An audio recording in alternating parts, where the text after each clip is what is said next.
Huu ni ujumbe kwa Chobwedo unaohusu usajili. Wachezaji wengi wazawa wanafanya vizuri katika safari ya maisha kusakata kandanda katika taifa letu la Tanzania, hasa wanapokuwa katika vilabu vya kati.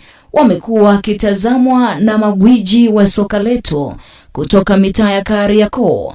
Hapa namzungumzia Yanga na Simba. Nakumbuka wachezaji wengi walisajiliwa katika vilabu hivi vikubwa baada ya kufanya vizuri katika vilabu kama Coastal Union, Tanzania Prisons, Mtibwa Sugar na kadhalika.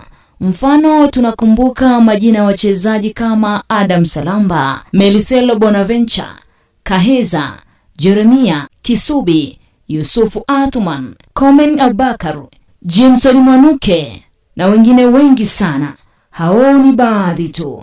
Leo jina la mchezaji wa klabu ya TRA United anatajwa kujiunga na hawa magwiji wa soka hapa nchini, Yanga na Simba, naye si mwingine ni Chobwedo, aliyejizolea umaarufu wa kutosha kwa kipaji chake anachokionyesha kwa sasa. Chobwedo amekuwa ni kiungo bora sana katika msimu huu wa 2025-2026.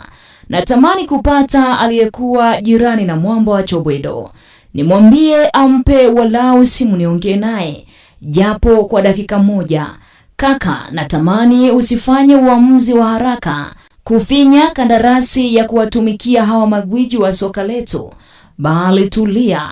Unaweza pata nafasi ya kwenda kucheza hata nje ya mipaka ya Tanzania. Nahitimisha kwa kutoa ushauri kwa wachezaji wetu wazawa. Natamani kuona siku mawazo yao yakifikiri kwenda kutumikia soka la nje zaidi na kuachana na ndoto ya kucheza Yanga na Simba tu. Swali langu kwako ni hili: unatamani ni makala gani tuweze kupita nayo ya mchezaji wa Tanzania ama nje ya soka letu la Tanzania? Acha komenti yako hapo.